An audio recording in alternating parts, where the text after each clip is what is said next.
Hi, I'm Tom, and today we're going to give you 5 tips to kickstart your fat loss journey, all from this fantastic location at TopNotch Soho. Step 1, goes without saying, you need to set your goal.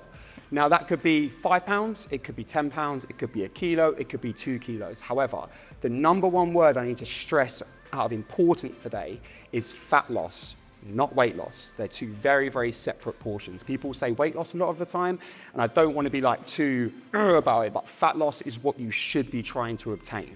Weight loss can be anything from water to muscle to fat. When we isolate it down, we just say we're losing fat. That's the stuff that we should really be looking to lose off. So, first number one question is, how much fat do you want to lose? So this example, especially as mentioned previously, over the festive period, you might have put on 4, 5, 6 pounds. It might be a case that we say we just want to try and eliminate those pounds back off and get ourselves kicked back off to how we were at the start of December, like a lot of us are. So firstly, write that portion down. How many pounds, how many kilos do you want to lose?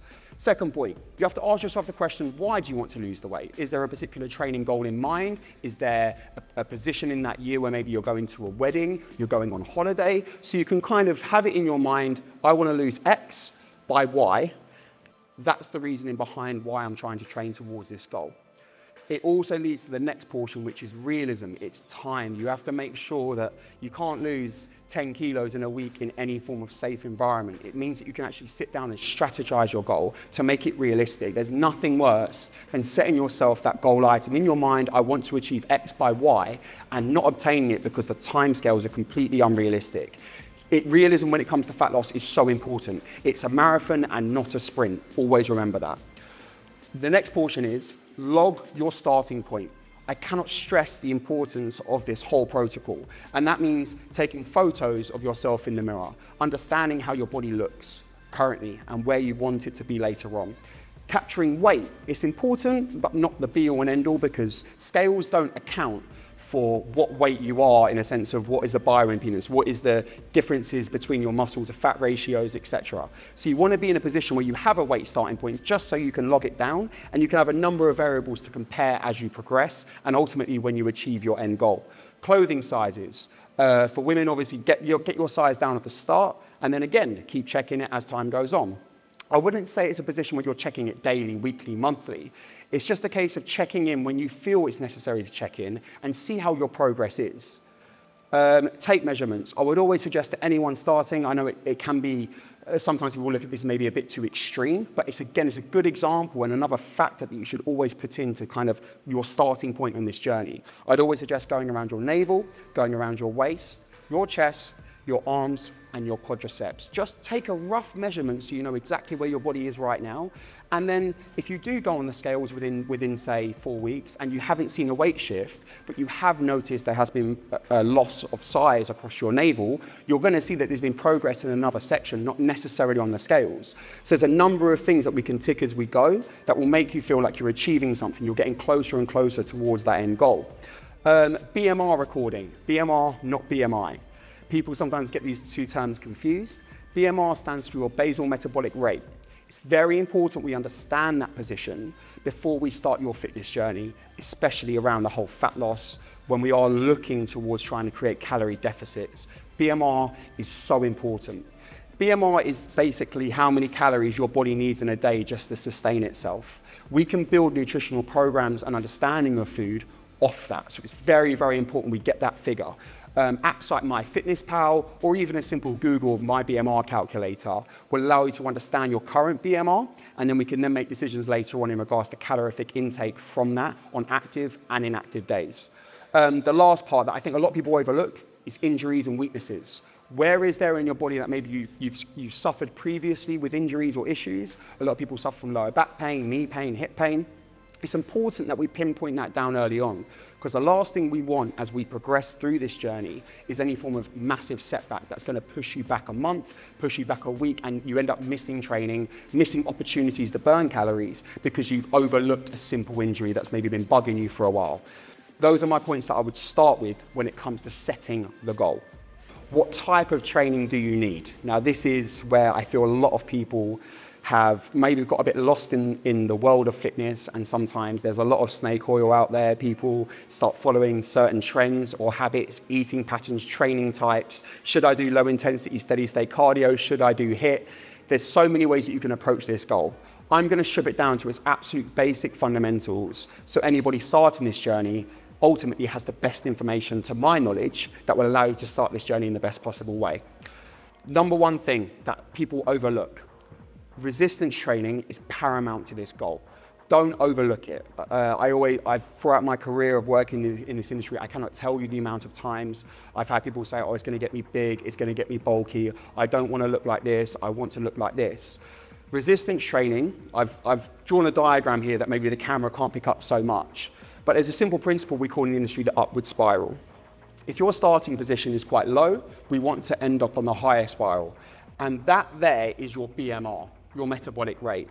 By increasing your muscle density, not size and bulk, not hypertrophy, by increasing the amount of muscle percentage you have in your body, you're going to burn more calories daily. And that means little wins. That means when you go to the shop to pick up the supermarket shopping, when you go for a walk around the park, when you take the dog out, when you walk to the tube, when you cycle to work, wherever those little actions are, you burn more calories, because the more muscle you have, the more calorific burn there is. Resistance training will help you build muscle. Please do not overlook it. Second part, compound movements. Now again, there's a lot of kind of terminologies and I guess words we use in this industry that sound a lot more technical than what they actually are. It makes us seem a lot smarter than what we are. But compound basically means bigger movements. So if I was to have somebody that's starting a fat loss journey with me, I would typically make the movements as large and I guess involving as many larger muscle groups as possible, so the calorific burn during the session is ultimately going to be higher. Therefore, I would always do a squat over a bicep curl. I would always do a deadlift over a tricep dip. It just means that we're trying our best to have as many of our larger muscle groups that we use daily worked out in the correct environments. So compound over isolation where you can. There's another argument that I've heard for years, which is low intensity steady state over HIIT, which is something that I've already mentioned. When it comes to somebody starting their fat loss journey, I would lean more into low intensity steady state than high intensity interval training. And the reason why I would is because not only is it a bit more kinder on the joints, and maybe we're going to remove the risk of injury, and if you have got any weaknesses, there is some explosive movements in the HIIT environment that might trigger them. They might inflame you, they might make you, I guess, miss a session through stiffness, soreness and tightness. It's a case that low intensity steady state is a lot more, I guess, easily digested, and it's a lot more easy to motivate yourself if you're starting this journey. Now, low intensity steady state, it says what it states on the tin. It would be something like an incline walk on a treadmill at a relatively brisk pace, but a pace that you can maintain for quite a longer period of time. So we're talking 25, 30, 35 minutes, somewhere around that at the end of a resistance session, just to make sure we're getting those step counts up. And we're trying to push up that calorific burn once again. A good thing about LISS as well is that you can usually put on YouTube, Netflix, something to distract you as you do it. And you can't really do that when you're doing burpees, jumping jacks, squat jumps, etc. So yeah, be active daily is my next point. I think it's so easy sometimes where I get the train daily, and it's so easy just to stand on the escalator rather than walk up it. It's so easy to maybe get off at the station directly next to your work, then getting off maybe 2 before and having a light walk before you get into work. Not only will it help your general mental health and well-being, but it will also mean that you can kind of sneak in a few extra calorie burns here and there. Going back to BMR, once again, those little wins. The more muscle density we have through resistance training, those little active walks you have every single day, be that the extra 1K steps you do by missing a train station or going up the escalator, you're going to burn more calories, which ultimately is going to help you get to that end goal that we're trying to achieve. And the last portion that I think, don't be too proud. Seek help. If you need to have help with the movement, and you're within a gym environment, you're going to have instructors, you're going to have PTs. If you're struggling to understand a movement or you feel like you're doing something wrong, there's nothing wrong with asking for help. Put the pride to the side and get the help as and when you need it. A lot of gyms will offer inductions if you are starting this journey completely from fresh and you're outside of the gym environment or network and you're trying to get into it. They'll offer trial sessions with PTs. If you can afford it, speak to a PT, maybe book in 2, 3, 4 sessions so you can kind of kickstart the journey where you can. And again, going backwards to setting the goal in regards to weaknesses. My last point to kind of wrap up this second position is strengthening those injuries and weaknesses.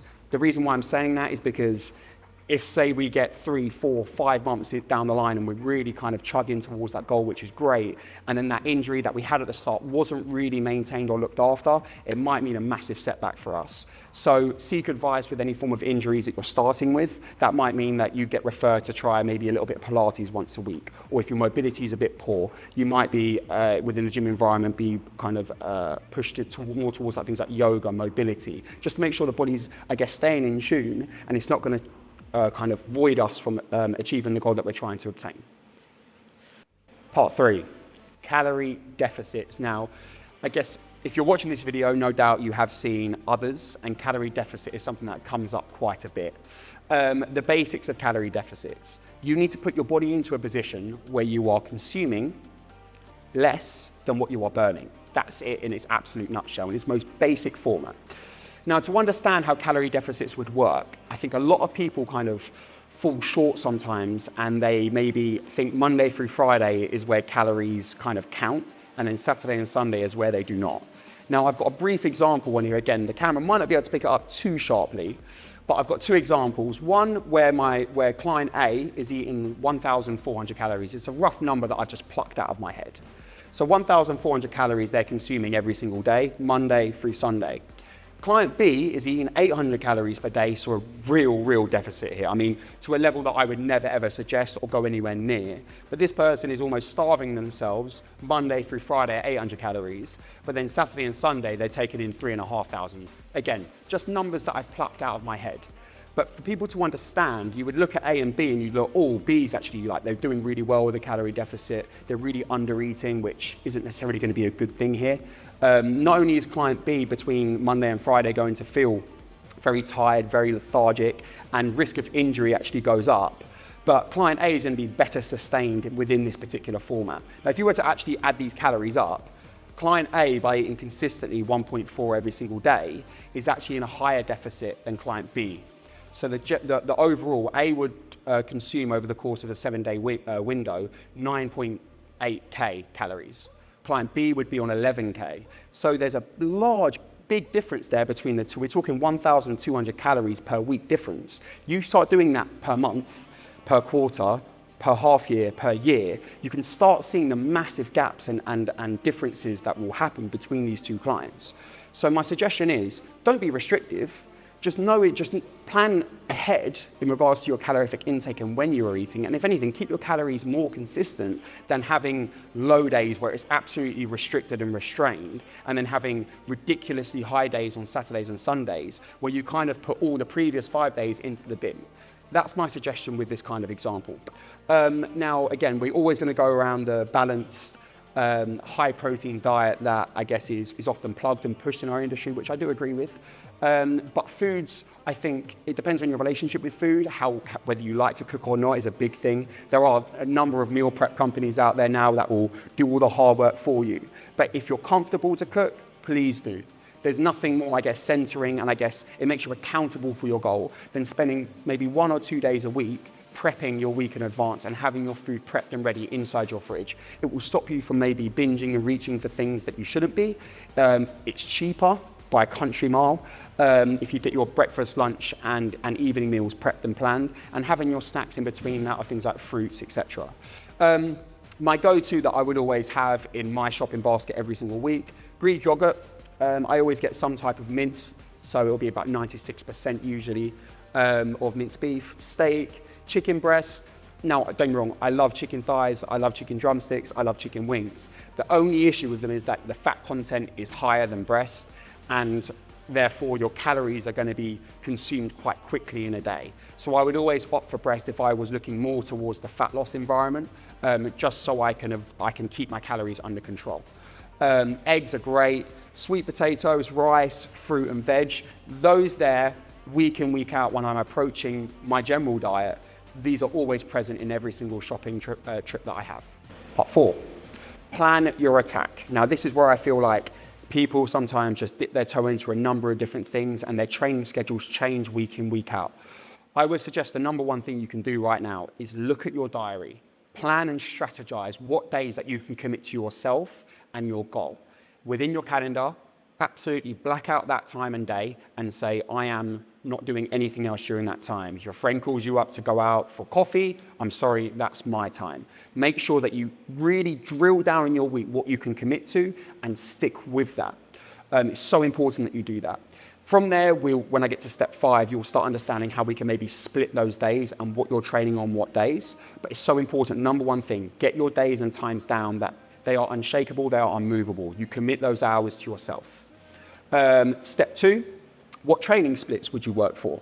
So that's something I'm going to step on. I'm going to move over to step 5 when we do get there. But you've probably heard about like things like push, pull, legs maybe. Some people do upper splits, some people do lower splits, some people do full body splits. Depending on how many days you can commit, given everyone having such a busy schedule, I would define that week of what people's working positions like, living positions like, whether they got to do night shifts, whether they're working the day 9 to 5, whether they're doing morning shifts. I would build a program around that.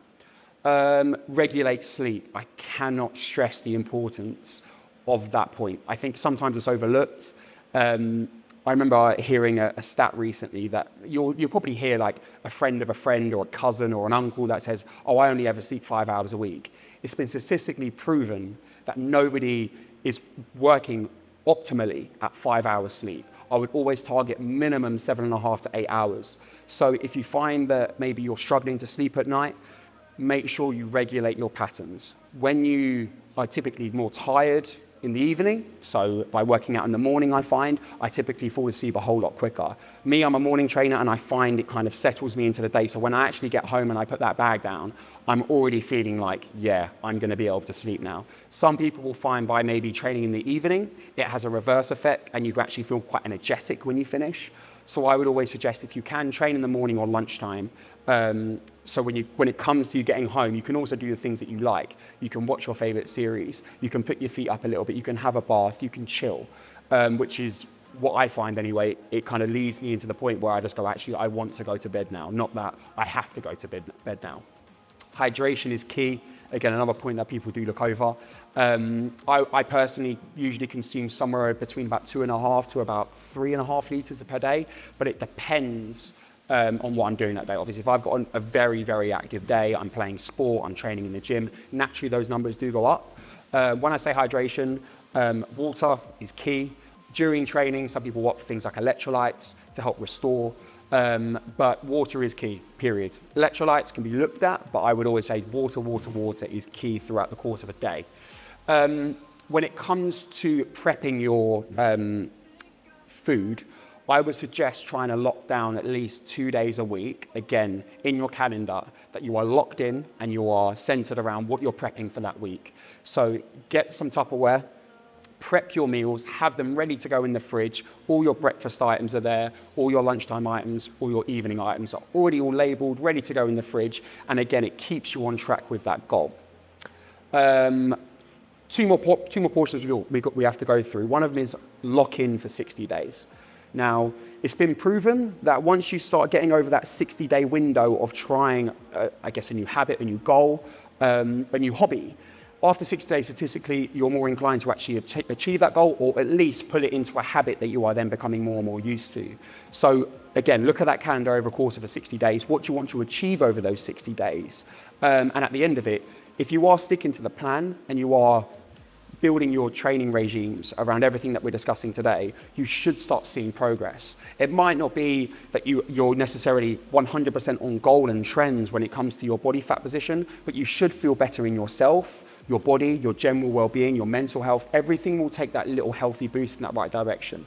So give yourselves those little pats on the back when you need to.